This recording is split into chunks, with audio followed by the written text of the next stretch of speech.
Hello everyone, welcome to আমার welcome to my new video. Sorry, ভুলে যাচ্ছে। তো আজকে রান্নাঘরে চলে এসেছি, এখানে বসে বসে ভাত তখন গরম গরম কিন্তু ধোয়া হচ্ছে। আর কি আছে বলো তো বন্ধুরা? আলু ভাজা, প্লেন আলু ভাজা।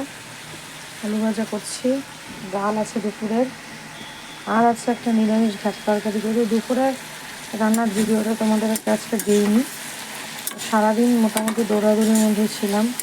আমার চেহারা দেখে, সাজ পোশাক, চুল টুল দেখে তো তোমরা বুঝতেই পারছো কেমন এলোমেলো। এখন আলু ভাজাটা বসিয়ে দিয়ে আমি হচ্ছে ঘরটাকে একটু পরিষ্কার করে নেব। তো তোমরা কি আমার আওয়াজটা ক্লিয়ারলি শুনতে পাও? সেটা একটু আমাকে অবশ্যই কমেন্টে জানিও।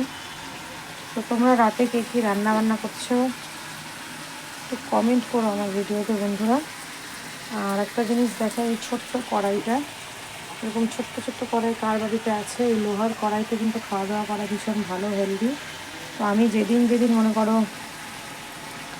যে আমার একটুখানি অল্প আলু ভাজা করতে হবে, অল্প বেগুন ভাজা করতে হবে, একটু পাঁপড় ভাজা করতে হবে, তখন আমি এই ছোট্ট ছোট্ট জিনিসগুলো ব্যবহার করি। ছোট্ট জিনিস ব্যবহারের আবার একটা সুবিধা আছে, একটা অসুবিধাও আছে।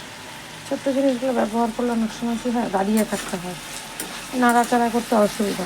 বেসিক্যালি আমি বড় পাত্রেই খাবার দাবার পরিবেশন বলো, রান্না বান্না বলো, পছন্দ করি, যে তাড়াতাড়ি হয়ে যায়। আমার একটু কাজটা কিন্তু একটু তাড়াহুড়া করে আমার করতে ইচ্ছা করে। আর ওইদিকে ভাতটা একটু দেখে নিচ্ছি বন্ধুরা। ভাত এখনও কিন্তু হওয়ারই মধ্যে হয়ে যাবে। আর এদিকে দেখো ঘর বাড়ির অবস্থা। সারাদিন যে আমি বাড়িতে ছিলাম না, গেছিলাম একটু কাজে। দেখো ঘর বাড়ি কিন্তু আমার এলোমেলো হয়ে আছে। তো এগুলোকে আমি ভাবছি একটু পরিষ্কার করব।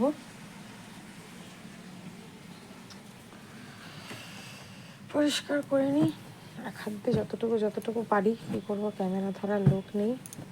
আর ওই ঘরে এখন বিরাজ প্রায় খেতে বসে গেছে। আর তোমরা তো এমনিতে যারা আমার আগের ভিডিও ফলো করো তারা জানো যে বিশেষ একটা বিরাজ ক্যামেরাতে আসতে পছন্দ করে না। আজকে তোমাদের সাথে একটা জিনিস শেয়ার করবো ভেবেছি। সেই ব্যাগটা দেখো, এটা কিন্তু আমার ভাই দিয়েছিল স্মৃতি হিসাবে, আমি এটা আমার কাছে রেখে দিয়েছি। খুব সুন্দর না? দেখো, পার্ল সেট বসানো, এর মধ্যে আমি পয়সা রাখি, বা মনে করো একটু চশমা রাখলাম। একটা ভীষণ সুন্দর, ওকে কেউ গিফট করেছিল, তো আবার আমাদের দুই বোনকে দিয়েছিল। আমার আরেক বোনের কাছেও এটা আছে। যখন আমাদের কাছের মানুষ চলে যায়, তখন কিন্তু আমরা ওদের স্মৃতিটা আঁকড়েই বেঁচে থাকি। তো ভিডিওটা ভালো লাগলে অবশ্যই লাইক, কমেন্ট, শেয়ার, এবং আমার চ্যানেলটাকে কী করবে, সাবস্ক্রাইব করে দিও। আর এই ফটোটা কার, তোমরা একটু আমাকে কমেন্টে জানিও। টাটা।